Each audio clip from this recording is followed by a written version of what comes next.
बिस्मिल्लाहिर्रहमानिर्रहीम। अस्सलामुअलैकुम। Chemistry class 10 chapter number 9। आज का हमारा टॉपिक है कैरेक्टरिस्टिक्स ऑफ डायनामिक इक्विलिब्रियम। ये एक्सरसाइज में लॉन्ग क्वेश्चन नंबर 2 है, describe the macroscopic characteristics of dynamic equilibrium. तो इसमें नंबर 1 है, an equilibrium is achievable only in a closed system.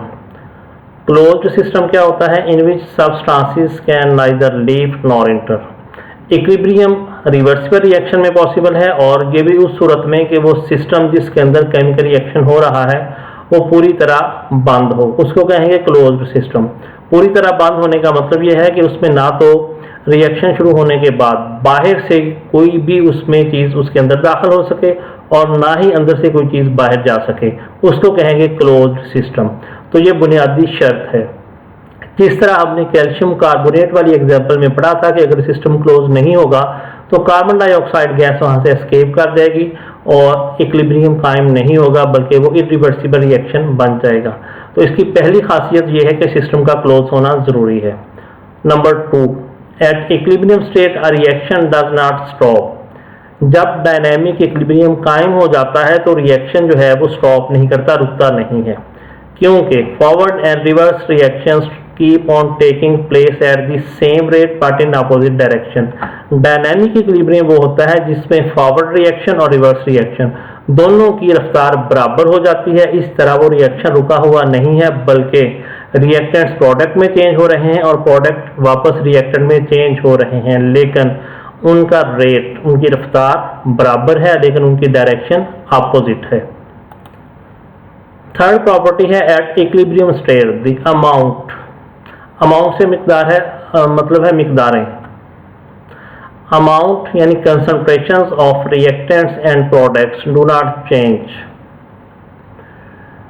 जब इक्विलिब्रियम कायम हो जाता है तो उस वक्त उस सिस्टम के अंदर जो भी चीज़ें मौजूद हैं, हाँ वो रिएक्टेंट हैं या प्रोडक्ट हैं, उनकी जो मजमूई मिकदारें हैं यानी अमाउंट या कंसंट्रेशंस, उनमें कोई कमी या इजाफा नहीं होता।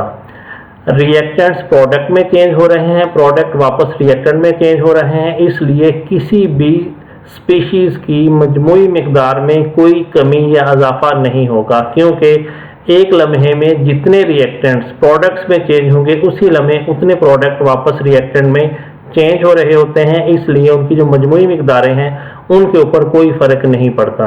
जब उनकी मजमूई मिकदारों पर कोई फ़र्क नहीं पड़ेगा तो उस सिस्टम के अंदर जो रिएक्शन मिक्सचर है उसकी प्रॉपर्टीज़ भी चेंज नहीं होंगी। जिस तरह physical properties like colour, density etcetera remains the same.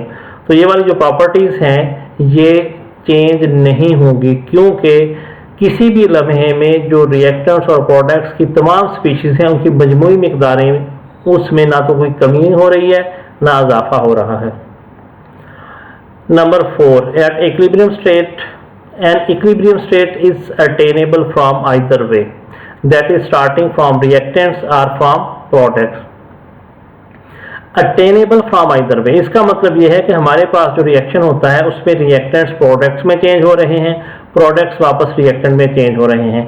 अगर हम जब रिएक्शन को स्टार्ट कर रहे हैं तो उस वक्त उसके अंदर जो रिएक्टेंट हैं उनको ऐड करें या कोई रिएक्टेंट ऐड ना करें, जो प्रोडक्ट थी सिर्फ उसको ऐड कर दें, तो उसके बाद सेम रिएक्शन कंडीशन दे दें, तब भी इक्विलिब्रियम कायम हो जाएगा। अटेनेबल फ्रॉम आइदर वे का मतलब ये है कि अगर हम स्टार्ट में उस सिस्टम के अंदर सिर्फ रिएक्टेंट ऐड कर दें तब भी इक्विलिब्रियम कायम हो जाएगा, और अगर हम स्टार्ट में सिर्फ उसमें प्रोडक्ट ऐड कर दें, रिएक्टेंट कोई भी ना हो, तब भी दोनों सूरतों में सेम रिएक्शन कंडीशंस पर सेम इक्विलिब्रियम कायम होगा।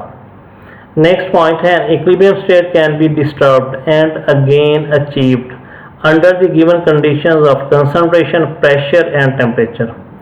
And equilibrium state can be disturbed, equilibrium कायम हो चुका है, हम उसको डिस्टर्ब कर सकते हैं। डिस्टर्ब करने के लिए हम कोई भी रिएक्शन कंडीशन चेंज कर दें, इक्विलिब्रियम डिस्टर्ब हो जाएगा।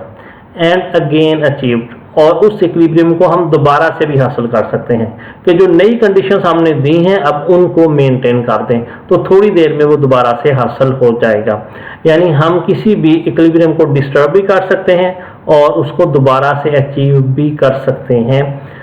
और इसमें क्या होगा, अंडर गिवन कंडीशंस ऑफ, जो भी कंडीशंस दी गई होंगी कंसंट्रेशन की, प्रेशर की या टेम्परेचर की, इनमें से कंसंट्रेशन, प्रेशर या टेम्परेचर कोई एक चीज़ भी हम चेंज करेंगे तो इक्विलिब्रियम डिस्टर्ब हो जाएगा।